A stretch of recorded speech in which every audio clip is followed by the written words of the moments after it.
오늘 우리에게 주시는 하나님의 말씀은 요한복음 8장 1절에서 11절까지의 말씀입니다.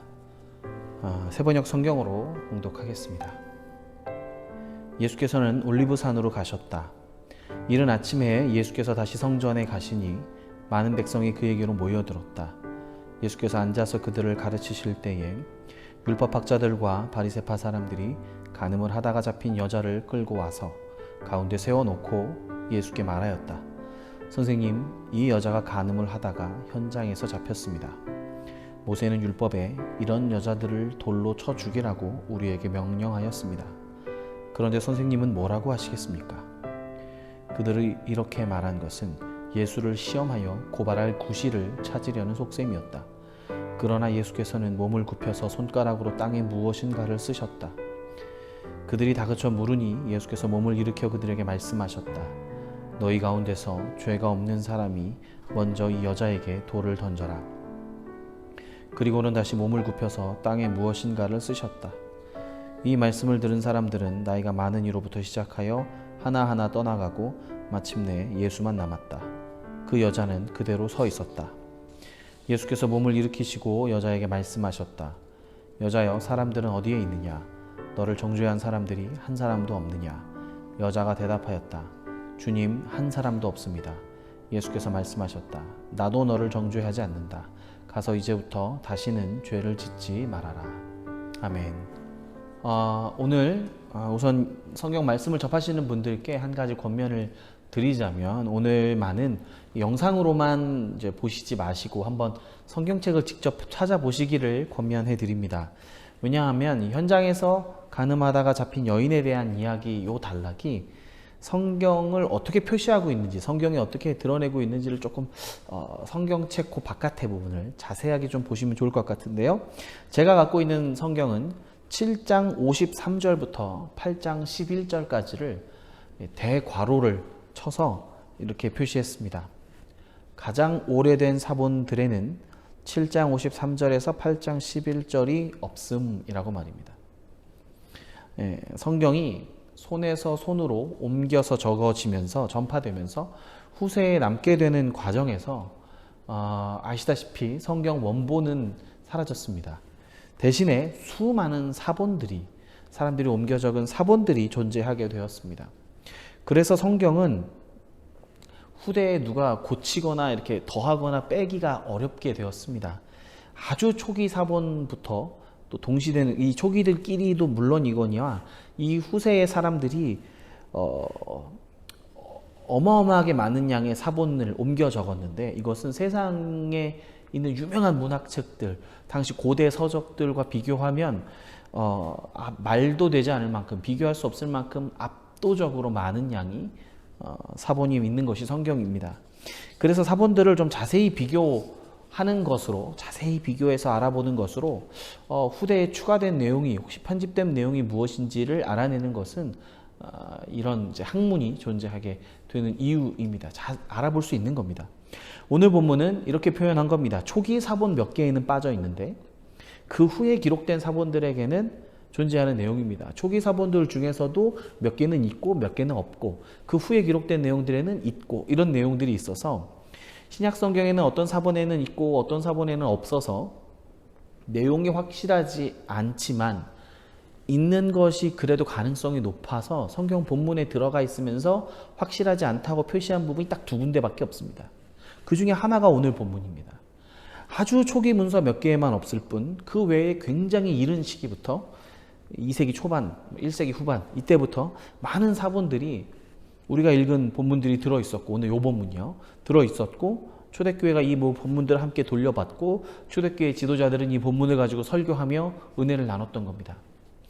실제로 요한 사도가 그럼 이 본문을 썼을까? 알 수는 없지만 그랬을 가능성이 훨씬 높다고 본 것입니다.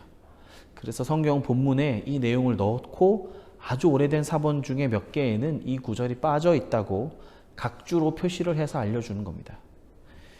성경은 한 글자 한 글자 목숨을 걸고 받아 적은 사람들, 그리고 수많은 사본들을 연구하며 원문을 찾아가는 사람들의 노력으로 만들어져 온 책입니다. 하나님의 영감으로 되어진 책이 그렇게 보존되어 우리에게 전해지게 되었던 겁니다.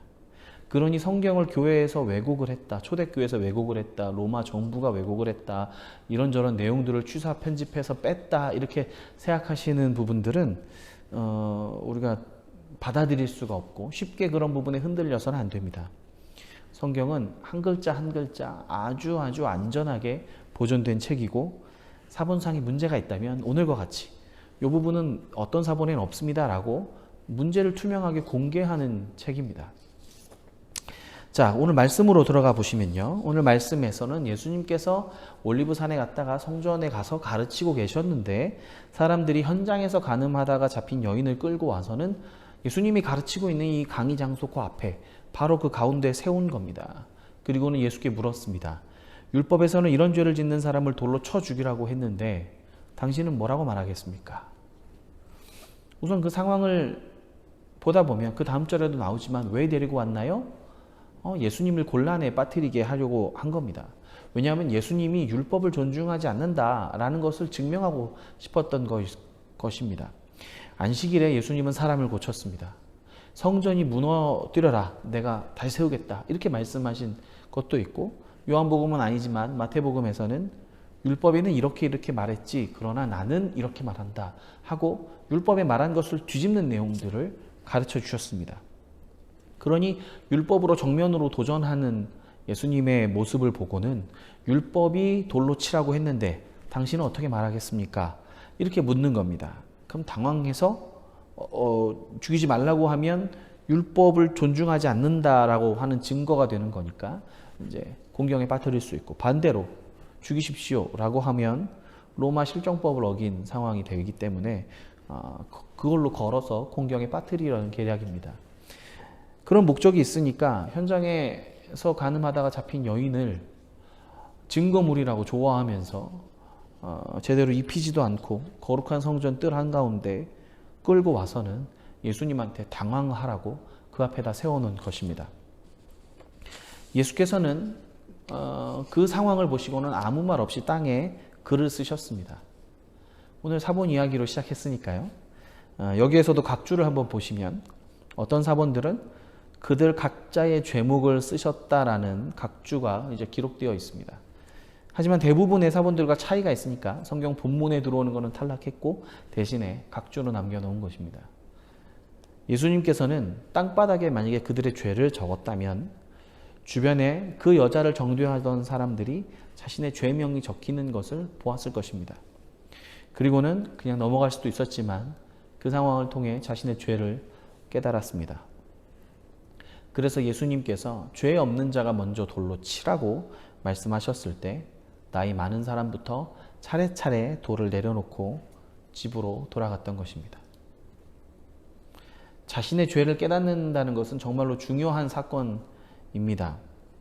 우리는 우리의 죄를 깨닫고 있습니까? 내가 어떤 죄를 짓고 있지? 라고 하는 것은 나보다는 우리 가족, 특별히 가까운 친구나 아내나 남편한테 물어보면 정확합니다. 그 사람들이 나의 죄가 뭐라고 생각하느냐라고 물으면 무엇이라고 대답할까요? 예전에 유기성 목사님이 쓰신 예수님의 사람이란 책에 이런 대목이 나옵니다. 아내가 남편한테 결혼기념일 10주년 선물로 2시간을 달라고 했답니다. 2시간 동안 자기 이야기를 들어주면서 그래 맞아 이렇게 이제 반응만 하라고 한 겁니다. 뭐 돈이 드는 것도 아니니까 남편은 이제 그렇게 하겠다라고 이야기를 하고는 앉아서 아내가 이야기를 시작하는데 그동안 서운했던 일, 억울했던 일, 말 못했던 서러움 같은 것들을 막 이제 쏟아내는 겁니다. 그 얘기를 듣는데 남편 입장에서는 듣다 보니까 자기도 모르게 그거는 그때 그거 그렇게 하는 게 아니지 라고 이제 이렇게 반박을 하게 되는 겁니다. 그때마다 아내는 2시간만이라고 했고 남편은 그래 맞아 라고 대답하면서 들었다고 합니다. 채 1시간이 지나기 전에 남편은 아내 앞에 무릎을 꿇고 울면서 미안하다고, 그렇게 마음 아프게 했는지 몰랐다고 이야기했다고 합니다. 우리는 우리가 얼마나 사람들에게, 특별히 가깝고 사랑하는 사람들에게 상처를 주며 살아가고 있는지를 모를 때가 많습니다. 내가 얼마나 죄인이고 우리 가까운 사랑하는 사람들이 나를 얼마나 참아주고 있는지를 모를 때가 많습니다. 그런 의미에서 사실 예수님께서 땅바닥에 무엇을 쓰셨는가, 그것이 실제로 중요하진 않습니다. 왜냐하면 죄를 깨닫는 것은 글자나 문자가 아니라 성령께서 깨닫게 하시는 것이기 때문입니다. 성령님께서 그 자리에 있던 사람들의 죄를 스스로 깨닫도록 하셨습니다. 그러자 율법에 따라서는 마땅히 당연히 정죄하려고, 심지어 정당하고 합법적으로 죽이려고 그 사람을 향해 들고 있던 커다란 돌덩이를 내려놓게 되었던 것입니다. 내 죄를 깨달으면 우리 손에 든 돌을 내려놓게 됩니다. 너희 가운데서 죄 없는 사람이 먼저 이 여자에게 돌을 던져라. 이 말씀을 기억하고 오늘 나에게 주시는 말씀으로 받아들이시기를 축복합니다. 그러면 내 죄를 깨닫는 사람이라면 그 누구도 다른 사람을 비난하고 정죄할 수 없게 됩니다. 예수님의 은혜로 살아가는 모든 그리스도인들은 이 말씀 앞에서 우리 마음의 돌을 내려놓을 수밖에 없습니다. 그러니 우리 마음에 누군가를 정죄하고 누군가 잘못했다, 사람이 어떻게 저럴 수 있어, 여전히 내가 미워하는 마음을 갖고 있는 것이 있다면 그것은 어쩌면 내가 나의 죄를 깨닫지 못했기 때문에 그런 것은 아닌가 돌아볼 필요는 있습니다. 예수님은 현장에서 잡혀온 그 여인을 변호하거나 보호하려고 애쓰지 않으셨습니다. 다만 그 여인을 정죄하고 죽이려고 했던 사람들에게 자신의 죄를 깨닫게 해주셨을 뿐입니다. 그러자 미움과 정죄의 분노가 가라앉았습니다. 잘못한 사람이 아니라 잘못을 지적하는 사람의 죄를 깨닫게 해주신 겁니다. 잘못을 지적하는 사람의 죄를 깨닫게 해주심으로 이 문제를 해결하셨던 겁니다. 누군가의 잘못을 지적하고자 하는 마음이 든다면 예수님의 문제 해결 방식을 되새길 필요가 있습니다. 주님은 죄를 지적하는 사람이 자신의 죄를 먼저 깨닫도록 도와주셨습니다. 그리고는 너희 가운데서 죄가 없는 자가 먼저 이 여인에게 돌을 던지라 분명하게 말씀하셨습니다. 이 말씀을 듣고도 우리가 다른 사람의 죄를 지적하거나 비난하기를 멈추지 않는다면, 여전히 우리의 손에 돌을 들고 있다면 그것은 우리 스스로 맞습니다, 주님. 제가 죄가 없습니다. 제가 돌을 던질 자격이 있습니다. 라고 말하는 것과 같습니다. 그리고 그 말은 주님, 저는 십자가의 은혜가 필요 없습니다. 용서받을 죄가 없거든요. 다시 말하면 저는 주님이 필요 없습니다. 라고 말하는 것과 같습니다. 주님이 필요 없는 사람들만 끝끝내 돌을 내려놓지 못하게 되는 겁니다.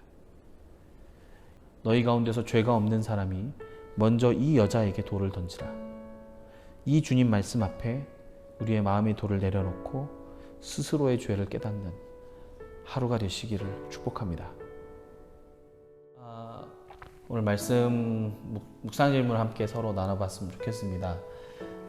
목사님은 미워하거나 도저히 용서할 수 없는 사람이 있나요? 어떻게 제가 누구를 용서하고 말고 할 수 있겠어요? 오늘 말씀 묵상하면서 많은 걸 느끼게 됐습니다. 뭐 누구를 막 용서하지 못하겠다 이런 크나큰 생각이라기보다는 이따금씩 조금씩 때때로 이 사람의 의견이라든지 이 사람의 생각이라든지 나와의 갈등이라든지 이런 부분에 대해서 용납되지 못할 때가 많이 있는 것을 보게 됩니다. 그럴 때마다 오늘 말씀 묵상하면서 그래, 내 안에는 정말 그 사람을 정죄하거나 평가할 만한 자격이 갖추어져 있는가, 나한테 정말 깨끗함이 있는가 라는 생각을 하게 되었습니다. 네. 저도 나도 그렇게 살아야지. 나도 용서하고, 그렇지, 내가 죄인인데 내가 누구 돌을 던질 수 있겠나 이렇게 생각은 하는데 불쑥불쑥 이렇게 막 이건 도저히 용서 못해, 참을 수 없어 막 이렇게 이건 내가 이렇게 해도 괜찮은 것 같아. 정당하다고 스스로 자꾸 돌을 다시 들고 있는 모습이 순간순간 욱하면서 드러나는 것 같아서 이 오늘 주신 말씀을 좀 계속 주님께서 마음에 새겨주시면 좋겠다. 기억나게 해주시면 그때그때마다 좀 내려놓고 우리가 다시 한번 주님 앞에 서는 시간이 됐으면 좋겠습니다. 다시 기도하겠습니다. 주님, 우리 마음의 돌을 내려놓기를 소망합니다. 우리의 마음 가운데 미워하고 정죄하는 마음들을 내려놓고 우리 주님 앞에 내가 용서받을 죄인임을 다시 기억하고 나아가는 오늘 하루가 되도록 복되게 인도하여 주옵소서. 아멘. 예수님의 이름으로 기도드립니다. 아멘.